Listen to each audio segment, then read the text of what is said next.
Olá, bom dia amigos e amigas aqui do canal Dica de Hoje. Hoje, quarta-feira, dia daquele vídeo sem patinar, em que a gente tenta fazer um vídeo mais rápido sobre alguma coisa. E como a gente está na semana dos fundos imobiliários, hoje eu puxei uma pergunta aqui de fundos imobiliários.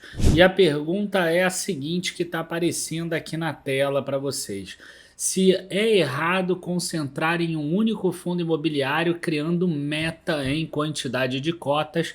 Essa é uma estratégia que algumas pessoas utilizam para o mercado de ações e eu vou mostrar para vocês qual a minha opinião com relação a essa mesma estratégia para fundos imobiliários. Então, logo depois da vinheta, a gente já começa. Curtam o vídeo, se inscrevam no canal e não deixem de avisar os seus amigos também.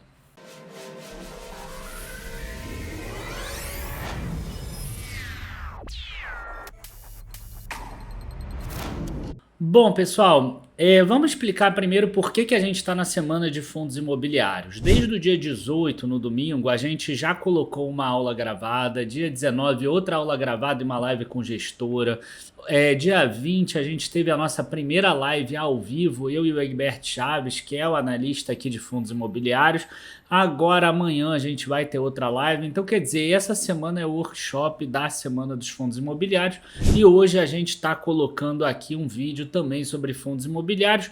Não deixem de aqui embaixo na descrição vocês clicarem ali, se registrarem para terem mais informações sobre essa semana. Você que está assistindo esse vídeo, você alguma coisa curte fundos imobiliários. Mas vamos lá para a estratégia de você comprar só uma ação. Vamos imaginar, por exemplo, no mercado acionário, que você goste da BB Seguridade, por exemplo. Então você começa, ao invés de diversificar, você compra só BB Seguridade. Ou vamos imaginar que você gosta de Taesa, aí você vai lá e pega e compra só a Taesa. É uma estratégia normal para pessoas que buscam dividendos, então ela pega aquelas empresas que pagam muito dividendos e que já tem lucro há 10, 15 anos, e aí elas ficam comprando apenas aquela ação que tem um tipo de negócio que não é tão cíclico e que gera retorno todos os meses, e aí ela faz a meta dela em quantidade de cotas. Se ela sabe que o Banco do Brasil Seguridade, BB Seguridade, paga R$ 1 a cada semestre, por exemplo, se ela quer juntar a cada semestre uma renda de, sei lá, R$ 100 mil, ela precisa de 100 mil cotas de BB Seguridade, ela faz a conta, né? Ele tá lá quase R$ 30, ela vai ter que ter 3 milhões de reais, acabou. Então ela faz essa meta e aí, à medida que ela for chegando perto dos 100 mil cotas, das 100 mil ações, ela consegue chegar no objetivo dela. Então, o objetivo aqui desse vídeo é a pessoa fazer a mesma coisa com fundos imobiliários, se vale a pena ou não. Essa é a dúvida do nosso amigo aqui que mandou a dúvida de hoje. Enfim, a primeira coisa que eu acho que a gente precisa ter em mente é que a indústria de fundos imobiliários ela é muito recente. Tá? Ela é uma indústria que a lei é lá de 1993 ou 1995, se eu não me engano, a lei 8668, acho que é 93 mesmo. E aí, o fundos imobiliários só foi pegar tração mesmo com o IPO em 2012 do BBPO, né, que era um fundo e ainda é um fundo de agências do Banco do Brasil que tinha um contrato atípico ali de 10 anos e que se encerrou agora recentemente esse contrato atípico. Muitos foram renovados e o fundo ainda está aí, o BBPO. E quando aconteceu isso, o que aconteceu? Muitos correntistas do Banco do Brasil tiveram essa oferta pelos seus gerentes e aí muitos entraram em fundos imobiliários, então teve um crescimento bastante expressivo. Então, até antes de 2012, os fundos imobiliários eram muito desconhecidos. E aí eu consegui uma imagem aqui que eu queria que fosse anterior a 2012 e do HC Investimentos, do Henrique, que eu acompanhava muito naquela época. E a gente vê aqui, ó, fundos imobiliários em 2010, as valorizações, isso aqui era em novembro de 2010, por exemplo. Então, naquele ano a gente tinha, olha só os fundos principais, ó. Quantos desses hoje você vê nas carteiras recomendadas? Né? Até na nossa tem um deles, mas olha só. Né? Se você pegar os principais, você não vê nenhum. de hoje em dia, né? Você vai pegar aí os maiores fundos, por exemplo, KNRI, KNCR, ó, não tem nenhum da Quineia aí, tinha os fundos maiores de hoje em dia, HGLG, IRDM, enfim, você não vê nenhum desses hoje em dia dos que eram em 2010.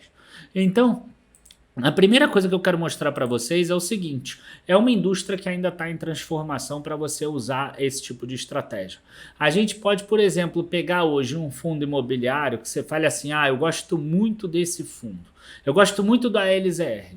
Cara, a LZR pode ser um fundo que nem exista daqui a 10 anos, 11 anos, pode ter perdido o caminho.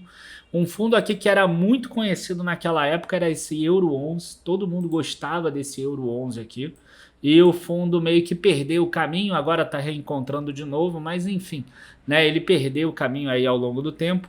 Outro fundo que muita gente gostava era esse FAMB 11 por causa do contrato com a Caixa Econômica que acabou recentemente. Alguns fundos desses, inclusive, foram encerrados ou foram adquiridos por outros, e esse tipo de coisa pode acontecer. A gente está vendo que alguns fundos imobiliários estão adquirindo outros, né? Então você precisa primeiro pensar nisso. Ainda é um mercado muito incipiente, ainda é um mercado muito próximo. A segunda coisa que você precisa ter em mente é o seguinte: na hora que você for comprar apenas um fundo, você vai ter que decidir o que você quer. Se você quer uma renda grande, e aí você vai focar em fundos de recebíveis, e focando em fundos de recebíveis você não vai ter valorização de cota. Eu já abro isso. As pessoas que investem em fundos imobiliários e que falam aí, os youtubers, não sei o que, falam não consegue valorização, não consegue. Tá? Eu posso pegar aqui inúmeros, eu não estou com o Profit aqui ligado, mas eu poderia pegar inúmeros exemplos de fundos imobiliários, tirando os rendimentos deles, que você não tem valorização de cota. Podem olhar aí no Profit de vocês. Pega aí, RDM era R$100, está R$100, VRTA era R$100, está R$100, qualquer fundo que você pegar antigo, próprio KNCR era R$100, está R$100, né? Na verdade ele era R$1.000 porque teve desdobramento de 10 para 1, então não tem valorização de cota, mas tem um rendimento maior. Né? Ou se não, se você vai querer uma renda um pouco menor, mas alguma valorização do ativo que vem com os imóveis que vão se valorizando ao longo do tempo. Tá? Então, se você quiser dessa forma, você vai pegar um fundo de tijolo. Então, se você quiser essa valorização também da cota, que pode acontecer ou não, porque o fundo imobiliário pode, né, aqueles imóveis podem não se valorizar, pode ser que aquela região não cresça, por exemplo. Né? Então você vai ter que pegar um fundo de tijolo, caso contrário você vai ter que pegar um fundo de recebível.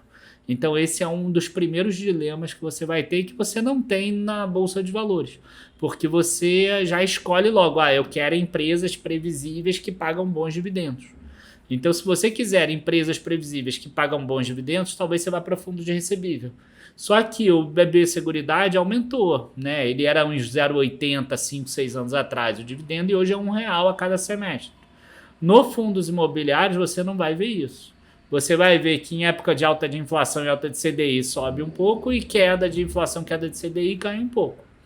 Né? Aí se você for para fundos de tijolos, você talvez vai ter uma renda menor e você fica exposto ao mercado imobiliário. Então, assim, eu tomaria muito cuidado com esse tipo de estratégia por causa desses dois motivos. Tá? O primeiro, ainda não é um mercado tão consolidado quanto o mercado de ações. Hoje uma Petrobras, por exemplo, com 13 bilhões de ações valendo R$30, vale 400 bilhões de reais na bolsa. O maior fundo imobiliário hoje vale aí uns 7 bilhões, mais ou menos. Então não dá nem 2%. Quer dizer, uma grande empresa hoje conseguiria, por exemplo, comprar o maior fundo imobiliário mole. Então é muito complicado. É possível que talvez em 2035 a gente mostre a rentabilidade dos maiores fundos de 2022 e só tenha fundo desconhecido, por exemplo. Tá? Então eu tomaria cuidado por causa desse motivo. E em segundo, porque você teria que escolher se você quer fundos recebíveis ou fundos de tijolos. Então, assim, se você mesmo assim quiser manter uma estratégia com poucos fundos, tá? Com um fundo só eu não gosto. Se você quiser com poucos fundos, eu iria nos maiores e eu colocaria pelo menos 4. tá? Um de cada setor aí. Então você vai ter um de logístico, um de shopping, um de recebíveis e um a escolher, tá? Algumas pessoas vão preferir lajes corporativas, que eu particularmente não gosto, outros vão preferir, enfim, fundo de varejo, ou educacional, ou agência e etc. Tá? Então eu pelo menos pegaria 4, um de cada uma das classes, e aí sim você pode botar meta para cada uma delas. Né? Você vai ter lá, a meta desse fundo é tantas cotas, meta desse fundo é tantas cotas, meta desse fundo é tantas cotas, meta desse fundo tantas cotas. Enfim, gente, acho que é isso. Abraços a todos, bons investimentos. Espero que vocês tenham gostado do vídeo de hoje. Se vocês gostaram, curtam, se inscrevam, avisem nos grupos de WhatsApp, avise para pelo menos um amigo, porque é importante para a gente. E não deixe de acompanhar o nosso workshop Semana dos Fundos Imobiliários. Hoje é quarta-feira. Amanhã a gente já tem uma aula nova, tá? Uma live nova, e hoje a gente teve, por exemplo, uma entrevista com uma gestora, tá? Então, a gente tá aí trazendo muita informação gratuita, muito conteúdo gratuito, mas lembre-se sempre, esse conteúdo fica gratuito e disponível apenas por um período curto de tempo. Então, é importante que você não fique deixando para depois, não fique postergando. Esse costuma ser um dos maiores erros do investidor. Sempre deixar para depois, deixar para depois, deixar para depois. Abraços, bons investimentos e até a próxima. Tchau, tchau, pessoal.